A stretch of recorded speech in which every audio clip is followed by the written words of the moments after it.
नमस्कार मित्रों, मैं विशाल सिंह वीकाम ई लर्निंग में आपका स्वागत करते हैं।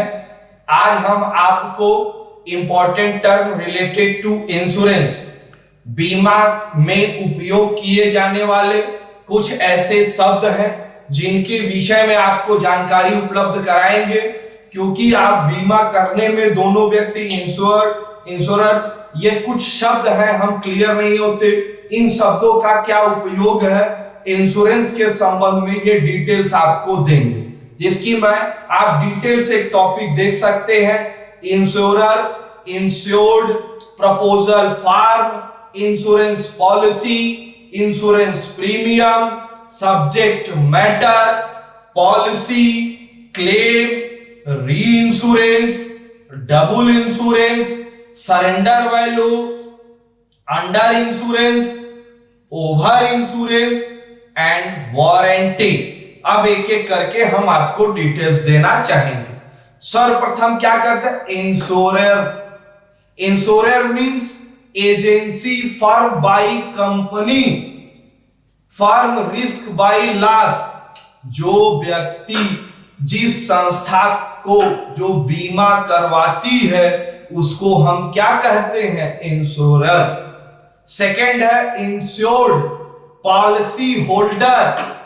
जो व्यक्ति बीमा को लेता है उसे हम क्या कहते हैं? इंश्योर्ड, पॉलिसी होल्डर, बीमा जो प्राप्त करता है। पॉलिसी प्राप्त करने के लिए नेक्स्ट है आपके लिए प्रपोजल फॉर्म। आप कौन सा बीमा लेंगे, इसके लिए बीमा कंपनी इंश्योर्ड के द्वारा एक निश्चित कंपनी को एजेंट के माध्यम से वह अपनी एक निश्चित पॉलिसी का एक फॉर्म आपको देगा, जिस फॉर्म पर उस पॉलिसी के टोटल कंडीशन लिखे जाएंगे। आपके द्वारा नेम, एड्रेस, आधार कार्ड, ये सब एड्रेस देना पड़ेगा। अमाउंट, मैच्योरिटी, क्लेम, सारी चीजें उस पर डिटेल्स होंगी।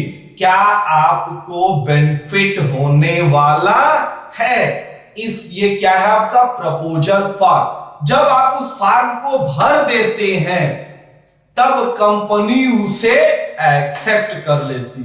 जब कंपनी एक्सेप्ट कर लेती है, आपकी मनी एक्सेप्ट कर लेती है, जो तब आपका माना जाता है कि ये बीमा कवर के रूप में कार्य कर रही है। नेक्स्ट आपको देखेंगे इंश्योरेंस पॉलिसी। जो भी पॉलिसी आपको दिया गया, अभी मैंने बताया प्रपोजल फॉर्म में मिलेगा, तो फॉर्म सादा पन्ना नहीं होगा, रिटेन होगा। रिटेन उस पर कंडीशन लिखे होंगे।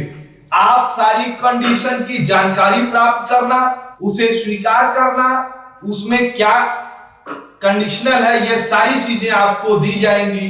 ये है आपके लिए इंश्योरेंस इंश्योरेंस पॉलिसी। नेक्स्ट हम आपको बताएंगे इंश्योरेंस प्रीमियम। मैंने तो आपको पहले ही बताया, आप नॉन मॉनेटरी फंड के अंतर्गत हैं। जब तक रुपया नहीं दिया जाएगा तब तक आपका बीमा कंप्लीट नहीं माना जाएगा। आप जो पॉलिसी देंगे उस पर एक निश्चित कंडीशन में आपको कंसीडरेशन प्रतिफल के रूप में मॉनेटरी टर्म, मुद्रा के रूप में देनी पड़ेगी।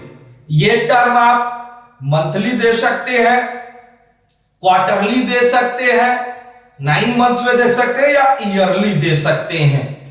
सब्जेक्ट मैटर, क्या बीमा किया गया है, सब्जेक्ट क्या है, विषय क्या है। सभी बीमा जीवन बीमा है? नहीं। बीमा को मैंने स्पष्ट बताया दो भागों में होती, एक LIC, दूसरा GIC, जिसकी हिस्ट्री के विषय में मैंने बताई, जिसे आप डिस्क्रिप्शन में लिंक में जाकर के देख सकते हैं। अगर आप जैसे LIC कराए तो सब्जेक्ट मैटर, जीवन बीमा कौन सी पॉलिसी कराए, कितने दिनों के लिए कराए, कौन कौन सी बेनिफिट है, ये स्पष्ट होगा। यदि आप GIC के अंतर्गत इंश्योरेंस कराए तो मैरीन इंश्योरेंस, तो कार्गो वगैरह चीजें स्पष्ट हो। फायर के अंतर्गत कराए, shop agency, stockist, wholesaler, godown का कराया तो वो गुड्स गोडाउन वैल्यू स्पष्ट होगा। ये सब्जेक्ट मैटर होना चाहिए। पॉलिसी, बीमा, बार बार मैंने शब्द बोला पॉलिसी, विदाउट किसी पॉलिसी के इंश्योरेंस नहीं हो सकता। पॉलिसी मतलब निश्चित एक कंपनी है, एक पॉलिसी नहीं है, उसके कई पॉलिसियां। कौन सा आप लेंगे? जो पॉलिसी लेंगे उस पॉलिसी के अंतर्गत आपको देना। नेक्स्ट वर्ड है क्लेम। कहना तो नहीं चाहिए, यदि दुर्भाग्यवश किसी भी व्यक्ति के साथ कोई दुर्घटना हो जाती है, आकस्मिक कोई भी कार्य हो जाते हैं जो इसके विषय में वो सोचा नहीं होता, मृत्यु हो जाती है,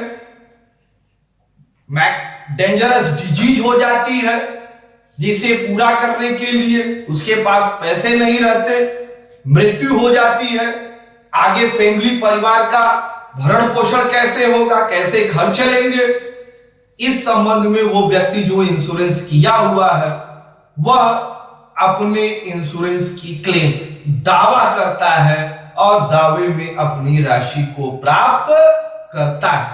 नेक्स्ट वर्ड में हम आपको बताना चाहेंगे री इंश्योरेंस, पुनः बीमा। ये क्या है, इसके विषय में तो मैं डिटेल्स आपको नेक्स्ट वीडियो में दूंगा, शॉर्ट में आप देखिए, क्योंकि मैं वर्ड्स के विषय में यहां बता रहा हूं। री इंश्योरेंस, जब भी कोई बीमा कंपनी आपसे बीमा करती है, अगर वह उसकी रिस्क को पूरा नहीं कर पाती तो एक दूसरे कंपनी से वह पुनः बीमा करवा लेती है। दोनों कंपनियां मिलकर के आपके रिस्क का कवरेज देती, इसे हम क्या कहते हैं? री इंश्योरेंस। डबल इंश्योरेंस, जब आप कोई इंश्योरेंस कराते हैं same risk and two and more company, एक ही रिस्क को दो या दो से अधिक कंपनियां जब कवर्ड करती हैं तो उसे हम कहते हैं डबल रिस्क। सरेंडर वैल्यू, यदि आपने इंश्योरेंस कराया है, मैच्योरिटी से पहले किसी कारणवश अगर आपको पैसे की प्राप्ति है तो आप अपने इंश्योरेंस को सरेंडर कर दीजिए, और सरेंडर करने पर जो इंटरेस्ट सहित आपका अमाउंट बनेगा वह वैल्यू आपको प्राप्त हो जाएगी, जिसे हम कहेंगे सरेंडर वैल्यू।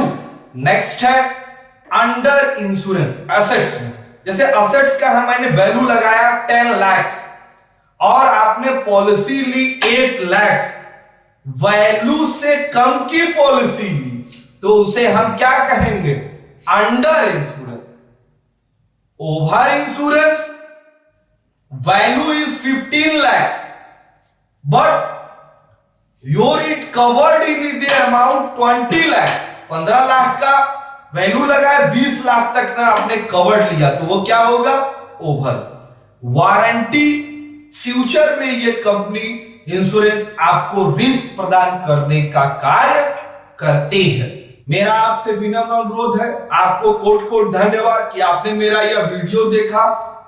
या आपके नॉलेज को बढ़ाने के लिए वीकॉम ई लर्निंग द्वारा आपको समय समय पर वीडियो दिए जा रहे हैं, जिसे आप लाइक, सब्सक्राइब एंड शेयर करिए, जिससे और भी लोग इस वीडियो के विषय में जानिए।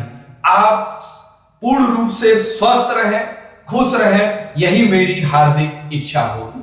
नमस्कार।